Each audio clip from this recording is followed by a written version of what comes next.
से जब वे उसे उस जगह जो खोपड़ी जिसे खोपड़ी कहते हैं पहुँचे, तो उन्होंने वहाँ उसे और उन कुकर्मियों को भी, एक को दाहिनी और दूसरे को बाईं ओर क्रूसों पर चढ़ाया।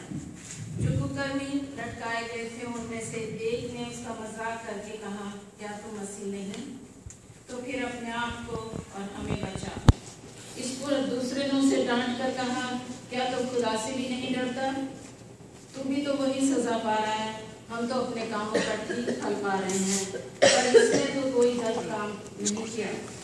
तब उसने कहा, हे यीशु, जब तुम अपनी बादशाही में आए तो मुझे याद करना। उसने उससे कहा, मैं तुझसे सच कहता हूँ कि आज ही तू मेरे साथ फिरदौस में होगा। ये वर्ड्स या ये कलमा जो हमारी टीचिंग के लिए है या हमारे सबक के लिए है, वो ये है कि सैल्वेशन के लिए कोई वेट नहीं करनी।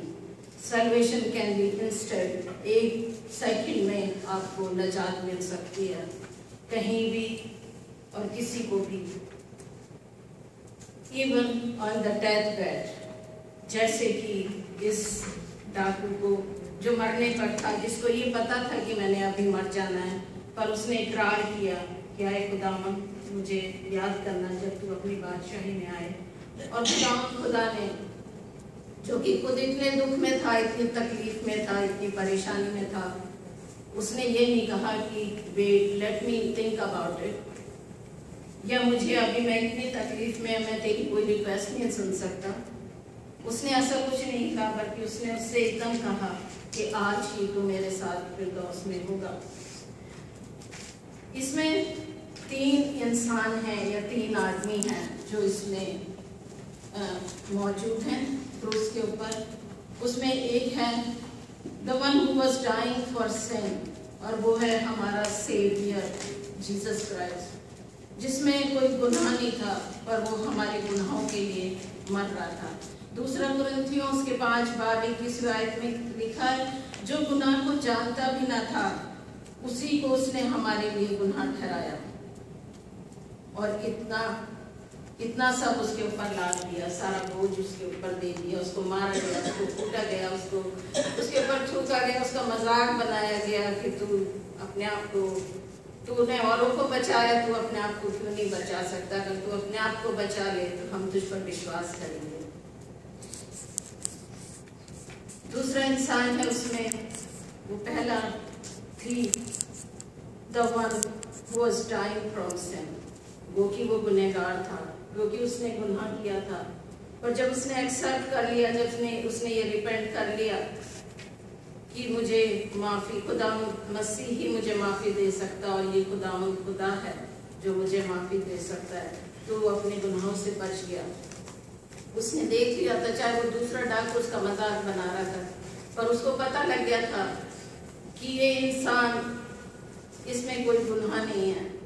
ये इंसान जिसका सब मजाक बना रहे हैं, जिसको सब मार रहे हैं, कूट रहे हैं, जिसके लिए इतना कुछ कहा जा रहा है, उसके मुंह पे थूका जा रहा, फिर भी वो दुआ कर रहा है दूसरों के लिए कि खुदा इन्हें माफ़ कर। ये नहीं जानते कि ये क्या करते हैं। उसको ये पता लग गया था कि ये कैसा इंसान हो सकता है।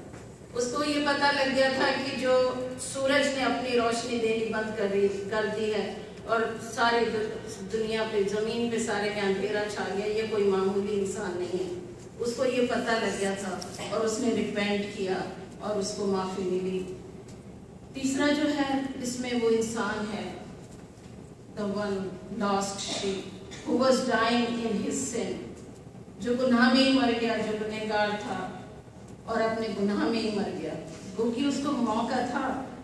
कितना सैड बात है उसके लिए कि एक उसका साथी जो उसकी तरह गुनहगार था, जिसने उसकी तरह काम किए थे, पर उसको एकदम माफ़ी मिल गई। उसने इकरार किया कि तू क्यों मजाक बना रहा है इसका, इसने तो कोई गलती नहीं करी, गलती तो हमने की है जो हमें सही सज़ा मिल रही है, पर इसने तो कोई गलती नहीं करी।